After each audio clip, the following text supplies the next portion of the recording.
Support comes from Mosby Building Arts, on a mission to create remodeling experiences worthy of five-star online reviews.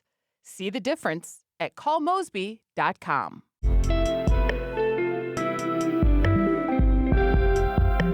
From the St. Louis Public Radio newsroom, this is The Gateway. It's Monday, April 6th. I'm Jonathan Ahl.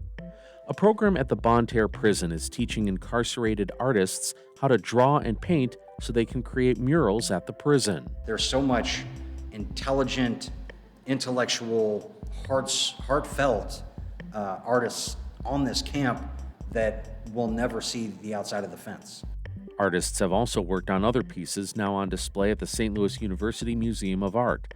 That story's coming up on The Gateway. The St. Louis County Police Department has updated its use of force policy after nearly 2 decades. St. Louis Public Radio's Rachel Lippman explains the changes adopted last month. The department last revised its policy in 2010. That was before the killings of Michael Brown in Ferguson, Tamir Rice in Cleveland, and Philando Castile near Minneapolis. Captain Brad Bland commands the Bureau of Research and Analysis, which is in charge of developing department policy. He says the new language emphasizes de-escalation. Those are things that we've been training on since I've been a policeman for almost 25 years now. And that is just a little bit more upfront and center in our policy. Union officials say the policy will not change how officers operate in the field, but they say it could lead to a spike in the reported number of use of force incidents because more things count as a use of force that need to be documented. I'm Rachel Lippman, St. Louis Public Radio. An expert on the divide between St. Louis and St. Louis County says a recent unification push could run into opposition.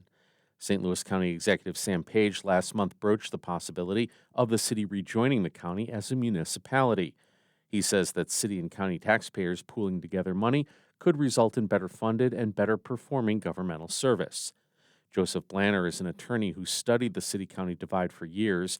On the Politically Speaking Hour on St. Louis on the Air, he said the re-entry proposal Page is pushing forward could be beneficial, even if it's somewhat incremental. And so I think the biggest single factor is that St. Louis County then would have a direct interest in what goes on in the city. Efforts to combine St. Louis and St. Louis County have faltered since the two jurisdictions split in the 1870s. Some areas of Columbia Bottom Conservation Area and Spanish Lake are closed this year due to construction of a new setback levee. As St. Louis Public Radio's Katie Gravich reports, the change is part of a new vision for the area. Land access to the confluence of the Mississippi and Missouri rivers is closed, while crews demolish the existing levee along the river. The project is the latest move to restore the conservation area's natural floodplain and curb costly repairs to the old levee. Before starting construction, the Missouri Department of Conservation shut off water pumps that attracted ducks to the area for hunters. Department spokesperson Dan Zarlenga says Missouri conservationists will allow water levels in the floodplain to ebb and flow naturally. This is helping flood issues, it's helping retain water, but what it might occasionally do for some area users is it might render the area inaccessible, portions of the area inaccessible during flood events. Zarlenga says levee construction should wrap up by the end of this year. I'm Katie Gravich, St. Louis Public Radio. A bill that would require the state to track cases of alpha-gal syndrome and report them to the Centers for Disease Control and Prevention has passed the Missouri House and is now headed to the Senate. Alpha-gal is an allergy to red meat and other mammalian byproducts, such as dairy and gelatin, that people can contract from the bite of a Lone Star tick. Republican Representative Matthew Overcast of Ava is the bill's sponsor and says it would be the first official count of the condition in Missouri.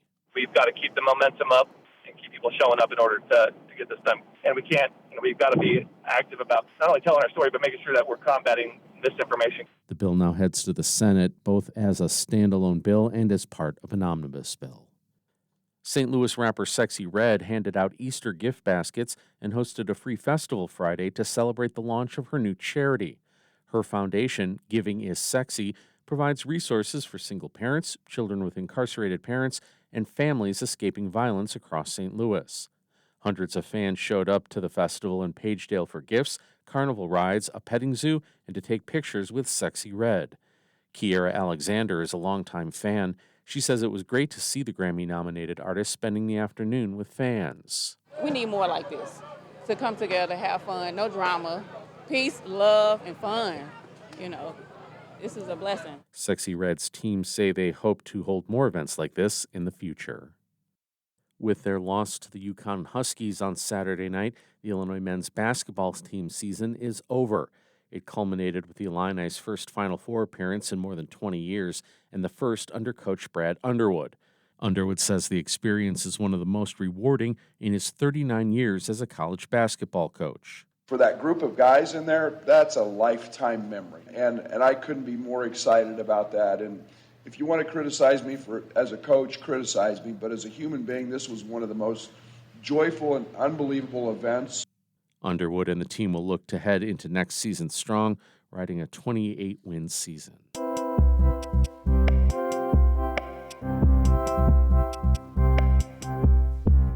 This is Wayne Pratt, Broadcast Operations Manager at St. Louis Public Radio. Your financial support at stlpr.org is essential in ensuring the Gateway is ready for you every weekday morning. Contributions help with the resources needed to maintain St. Louis Public Radio's strong journalistic standards, and you hear that in every episode. Every donation is crucial to the future of this podcast and everything else you depend on at St. Louis Public Radio. Make a gift now through our app or at stlpr.org, and thanks.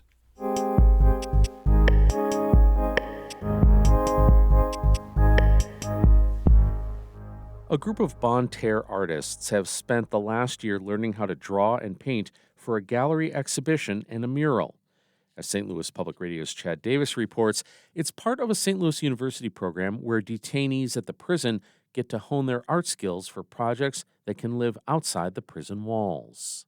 Ray Hernandez eagerly pulls out a few drawings and paintings he's been working on over the past few weeks. One is of a woman with a wolf on her head. The other is a commissioned piece of an incarcerated man and his fiancée. The last is of the numbers 224, meaning today, tomorrow, and forever. I don't know. I ain't done with it yet, but it's going to be beautiful when it's done. Another version of that last drawing is among 12 of his other art pieces hanging at the St. Louis University Museum of Art. He's even created a pen name for himself, Second Life. I like to think of this as like my resurrection, so to speak. Me, even though I got life without. Hernandez and a group of other artists have spent the last year honing their craft while detained at the Bonne Terre prison. They're participating in the St. Louis University Prison Arts and Education Program. It's under the SLU's Prison Education Program where detainees can earn a degree or just take classes. SLU staff and hired artists come to the prison for the arts program to teach lessons and provide equipment to detainees. St. Louis musician and artist Dan Chisholm is the artist in residence for the program. Also known as 18 and Counting, he travels to the prison twice a week and started the open studio where he can teach lessons, artists can ask him questions, and just be themselves. What if we just have supplies for people to do what they want? What if there's not deadlines and grades? The SLU Art Museum has about 130 pieces on display.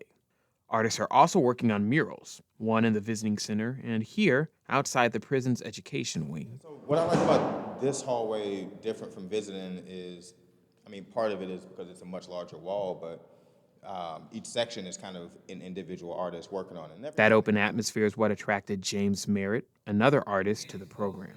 There's so much intelligent, intellectual, heartfelt artists on this camp that will never see the outside of the fence. Merritt says he doesn't want to lose his love of what he does, so if someone wants a painting from him, there's a few ground rules. I will do something that's uplifting from depression, but I won't do anything that's depressing. So that I think a word I heard today was cringe. I don't do anything cringe. Merritt has at least 10 pieces on display at the museum. After the exhibit, artists can choose to donate it to the university or loan it where they still have ownership and a family member or a friend can keep it. Or maybe someone else is interested in it. I like this one. I'm going to ask them if I can keep it when they're done. That's Courtney Everett giving a tour of the exhibit. He graduated from the university's prison education program years ago and is now the program's director of finance and development. He says the program allows participants to see themselves in ways they hadn't before. They didn't know there was a place in society for their creativity.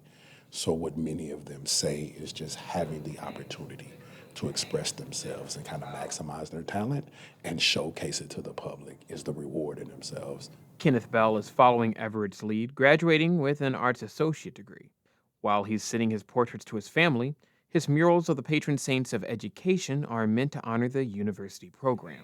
It's also something that I want to do so that the guys here could see somebody doing something different, right? I mean, you can imagine the things that go on in prison. Chisholm says one of the most fulfilling aspects of the project is seeing how each artist recognizes their talent. There's so much energy being put into make sure they know that we're good folks. Make sure they know that we're humans. Make sure they see that we're talented. Make sure that they see that we're thinking the same as them. That's what art is about. The exhibit runs until April 12th. I'm Chad Davis, St. Louis Public Radio. You can see the artwork at our website, stlpr.org. Art Jessica Rogan edited that feature. The Gateway is a production of St. Louis Public Radio, music by Ryan McNeely of Adult Fur. We are a member-supported service of the University of Missouri, St. Louis. I'm Jonathan Ahl, and from the St. Louis Public Radio newsroom, this has been The Gateway.